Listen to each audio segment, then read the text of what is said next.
मोहलिक वबा जो है उसकी दूसरी लहर ने एक बार फिर से नए चैलेंजेस खड़े कर दिए हैं और आपको पता है कि वर्ल्ड हेल्थ ऑर्गेनाइजेशन ने यूरोप में तीसरी लहर की जो है उसका खदशा भी उन्होंने जाहिर कर दिया। बहरहाल अभी दूसरी लहर है, इसे नंबर आजमा है।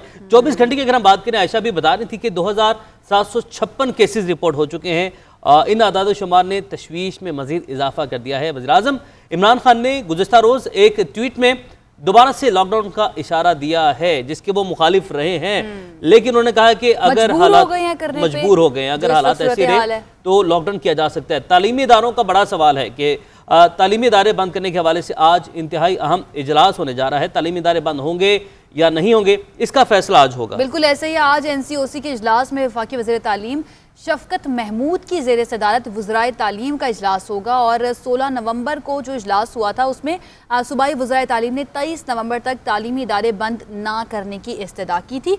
वफाकी वज़ीर तालीम ने अपनी तजावीज़ पहले ही सूबों को भेज दी हैं, जिन पर आज मज़ीद बहस हो सकती है।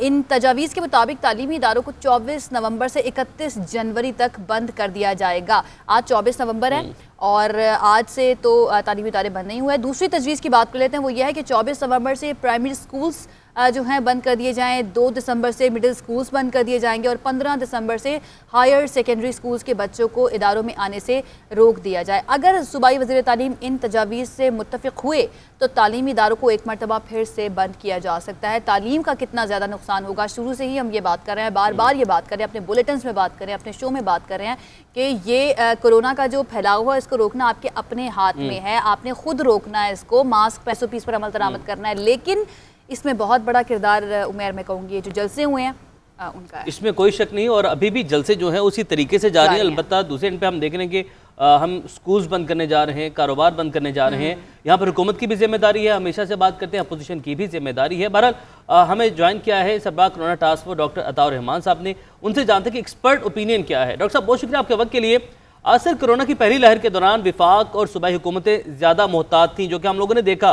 तालीमी और कारोबारी इदारे बंद किए गए, लॉकडाउन किया गया, मगर अब दूसरी लहर जैसे ही इसने जोर पकड़ा और अपोजिशन अब एक तरफ जलसे कर रही है, हुकूमत सिर्फ हिदायत तक ही महदूद है, तो इस रवैये का नतीजा क्या निकल सकता है? नतीजा तो हमारे सामने है, मजीद क्या कुछ बुरा हो सकता है? जी शुक्रिया। बात यह है कि हुकूमत ने अब जलसों पर तो पाबंदी लगा दी है, लेकिन जो अपोजिशन पार्टीज है वो उस पाबंदी को मान नहीं रही। तो आपके ख्याल से क्या करना चाहिए? सबको अरेस्ट कर लेना चाहिए?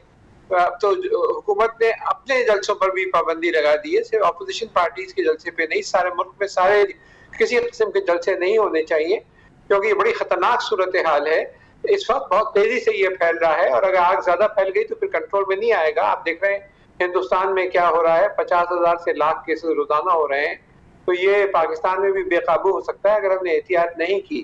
तो हुकूमत तो अपनी तरफ से जितने इंस्ट्रक्शंस हैं सारे सूबाई हुकूमतों के साथ मिलकर उस पर अमल करवा रहे हैं।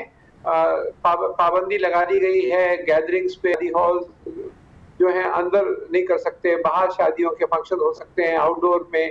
इसी तरीके से दूसरी पाबंदियां हैं, 4000 से ज्यादा जगहों पर लॉकडाउन इस वक्त हुआ हुआ है और रोजाना की बुनियाद के ऊपर उसकी मॉनिटरिंग हो रही है। लेकिन इसमें जो सबसे बड़ा मसला है वो सिर्फ जलसों का नहीं है, बल्कि सबसे बड़ा मसला है कि ये एक फटीग है, एक थकावट हो गई है लोगों को कोरोना से, और वो कहते हैं जो होता है होने दो, और वो जो है वो जो SOPs को फॉलो नहीं कर रहे। और आप बाजार में जाके देखें तो आधे से ज्यादा लोग जो है वो मास्क नहीं लगाए होते। तो ये बहुत बड़ी खतरनाक सूरत हाल पैदा होती जा रही है और लोगों को चाहिए कि पूरी तरीके से ताउन करें।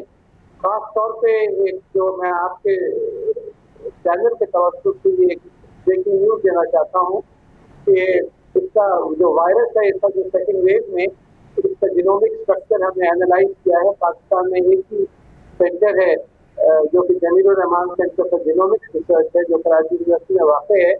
तो पता चला है कि इसमें जो कराची में जो ज़्यादातर जो सैंपल्स हैं उनमें जो स्पाइक प्रोटीन होती है, जो इसके स्ट्रक्चर के ऊपर एक प्रोटीन होती है, उसके अंदर खास म्यूटेशन आ गई है, जिसकी वजह से ये वायरस बहुत ज़्यादा एग्रेसिव हो रहा है और इससे अमवात की जल्दी वाक़ हो रही है। तो ये अब ये सिर्फ वो वाला वायरस नहीं रहा जो शुरू में पाकिस्तान में आया था, तो ये म्यूटेट कर चुका है और इसमें एग्रेसिवनेस बढ़ गई है और इस वजह से ये तेजी से फैल रहा है। तो इस वजह से एक्स्ट्रा प्रिकॉशंस की हमें ज़रूरत है ताकि हमें जो मसाइल हैं वो कंट्रोल में रहे और काबू से बाहर ना हो जाए। सही।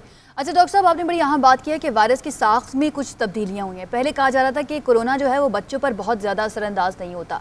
अब इस साख्त में तब्दीली के बाद क्या ये बच्चों के लिए भी ख़तरनाक साबित हो सकता है? ये कहूँगा कि ये नया वायरस नहीं है, उसी वायरस के अंदर कुछ तब्दीलियां हुई हैं। उसके स्ट्रक्चर ज़्यादातर वायरस का शक्ल वही है, लेकिन कुछ खास जगहों पे तब्दीलियां हुई हैं। और ख़ास तौर पे जब वो स्पाइक प्रोटीन होती है इसके ऊपर, जब वो एंटर करता है और रिसेप्टर्स के बाइंड होती है, तो उस जगह पे इसमें तब्दीलियां आ गई हैं, जिसकी वजह से ये एग्रेसिव हो गया है। वायरस ये वही है, और गालिबन इसी वजह से कि इन म्यूटेशन की वजह से अब बच्चों पर ज़्यादा ये हमलावर हो रहा है। और जो अमवात हैं, इनमें जो वायरस की कई इस वक्त अक़साम है, लेकिन ज़्यादातर किस्म कम से कम कराची में जो हमने 48 सैंपल्स को एनालाइज किया है, तो सबसे ज़्यादा कॉमन जो किस्म है वायरस की वो है जिसमें ये म्यूटेशन स्पाइक 2 प्रोटीन की जगह पे आ चुकी है और एग्रेसिव है। और इसमें अमवात जो है बहुत जल्द वाक़ हो रही हैं, डिसइक्विलिब्रियम पैदा हो रहा है और 8 से 12 रोज़ के अंदर अंदर अमवात वाक़ हो रही हैं। तो ये बड़ी खतरनाक सूरत हाल है और हमें फौरी तौर पर इसको सीरियस लेना चाहिए और ऑपोजिशन पार्टीज को और जो गवर्नमेंट जो है सबको एक प्लेटफॉर्म पे आकर इस वक्त मुत्तहिदा होकर वायरस के खिलाफ लड़ना चाहिए, न कि एक दूसरे के साथ टकराते रहे। डॉक्टर साहब, ये भी कहेगा कि जो लोग एक मरतबा कोरोना का शिकार हो चुके हैं, क्या उन्हें री इन्फेक्शन का भी खतरा है? जी बिल्कुल, री इन्फेक्शन भी हो सकता है क्योंकि जो एंटीबॉडीज डेवलप होती हैं वायरस अटैक से, वो एक तो उस वायरस के खिलाफ होती है जो जिसने शुरू में अटैक किया, और वायरस अगर सिग्निफिकेंट म्यूटेशंस हो जाएं उसके अंदर तो दोबारा भी अटैक हो सकता है। दूसरे, वो एंटीबॉडीज के बारे में अभी तक इतना पता नहीं है कि कितने महीने तक जिस्म के अंदर रहती हैं और किस आपका जो दिफाई निज़ाम है वो कितने अरसे तक रहता है, 4 महीने रहता है, 2 महीने रहता है या 6 महीने रहता है। बहुत से केसेस ये देखे गए हैं मगरिब में कि 2-2.5 महीने के अंदर वापस एंटीबॉडीज कम हो जाती हैं और फिर दोबारा आपको अटैक हो सकता है कोरोना का।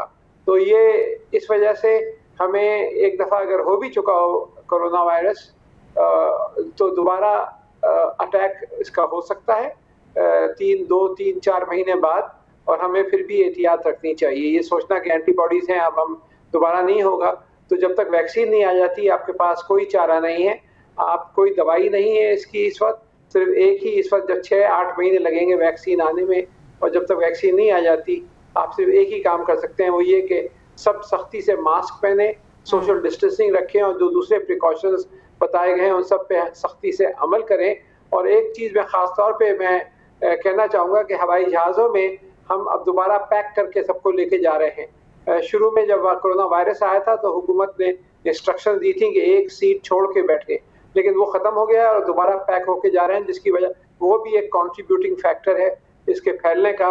हुकूमत को चाहिए कि दोबारा वही SOPs हवाई जहाज़ के जो ट्रैवल है उस पर एनफोर्स करें जो कि आज से 3-4 महीने पहले थी। सही। अच्छा डॉक्टर साहब, खदशा जाहिर किया जा रहा है कि जिस तरह केसेस बढ़ते जा रहे हैं उसी तरह से अस्पतालों में दबाव जो है वो भी मजीद बढ़ जाएगा। इस सूरत हाल से अगर बचना है तो फौरी तौर पर क्या इकदाम करने चाहिए? क्या दोबारा से मुकम्मल लॉकडाउन की तरफ भी जाना पड़ सकता है?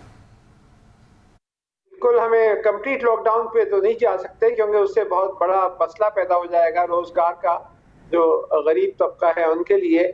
लेकिन हमें बड़े पैमाने के ऊपर लॉकडाउन की तरफ जाना पड़ेगा। हो सकता है कि जो सर्दी की छुट्टियां हैं उनको हमें बढ़ाना पड़े और लंबा करना पड़े, अभी से स्टार्ट कर दें और 2 या 3 महीने की छुट्टियां कर दें। ये भी हो सकता है कि हम जो पाबंदियां थी, ऐसे सनतें जहां पर जो एसेंशियल इंडस्ट्रीज नहीं हैं उनके ऊपर पाबंदियां लगा दें और गैदरिंग्स पे और शादियों की तकारीब पर भी पाबंदियां लगा दें, तो इस तरह बढ़ा जा सकता है। लेकिन मैं ये चाहूँगा कि ये सब ना हो, हम खुद एहतियात की तरफ बढ़ें और हम खुद SOPs को फॉलो करें, सख्ती से मास्क पहने, और जो लोग मास्क नहीं पहन रहे उनके ऊपर फाइन्स एनफोर्स किए जाएं। खाली फाइन अनाउंस करना नहीं है बल्कि एनफोर्समेंट शुरू होगी तो फिर सब जगह एहतियात शुरू हो जाएगी, तो फाइन्स को एनफोर्स किया जाए तो फिर शायद ये कंट्रोल में आ जाए। वरना इस वक्त पहले वेव से कहीं ज़्यादा मुझे लग रहा है ये ख़तरनाक सूरत हाल है अब जो दूसरी ये वेव आ रही है, क्योंकि ये वायरस, जैसे मैंने कहा, ये एक खास अपने स्ट्रक्चर में म्यूटेशन आ गई है, जिसकी वजह से इसकी एग्रेसिवनेस भी बढ़ गई है। ठीक है, बहुत शुक्रिया। डॉक्टर अताउर रहमान हमारे साथ मौजूद थे और उनका यही कहना है कि जब तक वैक्सीन नहीं आती है तो हल सिर्फ यही है कि आपको खुद से ख्याल रखना है, SOPs पर अमल दरामद करना है, मास्क पहनना है, और अगर लोग मास्क नहीं पहनते हैं, SOPs पर अमल दरामद नहीं करते हैं, तो ये हुकूमत और इंतज़ामिया की जिम्मेदारी है कि इन्फोर्स करवाया जाए, अमल दरामद करवाया जाए, उसके लिए चाहे फ़ाइन ही क्यों ना करना पड़े।